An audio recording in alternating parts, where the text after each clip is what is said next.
চতুর্থ শ্রেণীর ইংরেজি বই নিয়ে ধারাবাহিকভাবে আলোচনা করছিলাম। এর আগে তোমাদের সাথে ৩য় পৃষ্ঠা পর্যন্ত আলোচনা করেছি, ইউনিট 1 পুরোপুরি। এখন ইউনিট 2 আলোচনা করব। বইটা খুবই ফ্রেশ, পড়তেও খুবই ভালো লাগছে। আশা করি তোমরা ধারাবাহিকভাবে ভিডিওগুলো দেখবে যাতে তোমাদের উপকারে আসে। Have a great day. আমরা একটা সুন্দরতম দিন নিয়ে আলোচনা করব। তাহলে এখানের মধ্যে এখন আমরা ধারাবাহিকভাবে পড়ব। প্রথমে 1.1 লুক, লিসেন অ্যান্ড সে।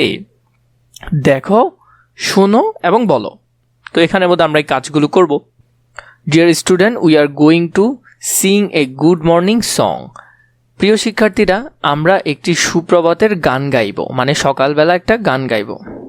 তো এখানের মধ্যে সাধারণত যেগুলো বলেছে, এরপরের বলেছে হুররে, লেটস সিং টুগেদার, চলো একসাথে গান গাই। তো এখানের মধ্যে টিচাররা এটা বললো, স্টুডেন্টরা এটা খুবই আনন্দের সাথে বলল।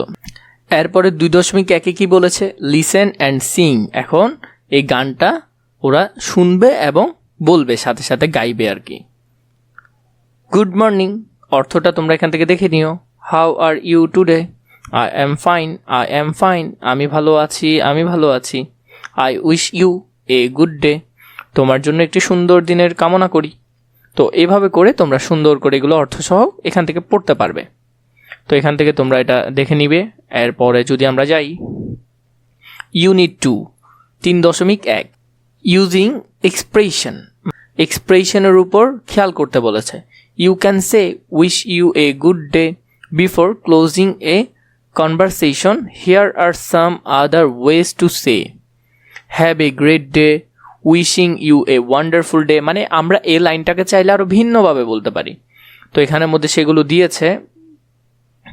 এক্সপ্রেশনের মধ্যে হ্যাভ এ গ্রেট ডে, তোমার দিনটি দারুণ কাটুক। হ্যাভ এ নাইস ডে, তোমার দিনটা ভালো কাটুক।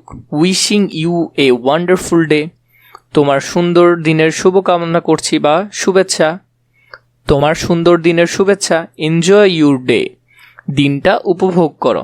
তো এইভাবে করে খুবই সুন্দর করে তোমরা পড়তে পারো। 4.1 Singh the good morning song. তো আমরা এখন গুড মর্নিং সংটা গাইবো বা লাইনটা চেঞ্জ করে গাইবো বা বদলানোর পর গাইবো। When you say the last line use different expression. মানে এই শেষের লাইনটা যদি তুমি ভিন্নভাবে এখান থেকে একটা একটা করে করে মিলাও তাহলে কেমন হবে? কোনোবার এই লাইন, কোনোবার ওইটা, কোনোবার এটা, কোনোবার ওইটা। যদি একটা কেটে কেটে একটা কেটে কেটে করো তাহলে এখানের মধ্যে from the box on the right, good morning, how are you today? I am fine, have a great day. তো এইভাবে করে তুমি চাইলে শেষ লাইনের বদল লিখতে পারো wishing A wonderful day, have a nice day. তুমি যে কোনো, ধরো এটা আমরা কেটে দিচ্ছি, এটা লিখবো না, আমরা এখন এটা বলবো। Good morning, how are you today? I am fine, wishing you a wonderful day. তো এভাবে করে লাইনগুলো তোমরা একটার পর একটা চেঞ্জ করবে। এরপরে এই লাইনটাও কেটে দিবে, এটা দিয়ে বলার চেষ্টা করবে। Good morning, how are you today? I am fine, have a nice day. তো এভাবে করে মিলাবে, খুবই সুন্দর করে পড়ার চেষ্টা করবে। ইংলিশ খুবই সোজা, খুবই সুন্দর করে তোমরা মজা করে পড়তে পারবে।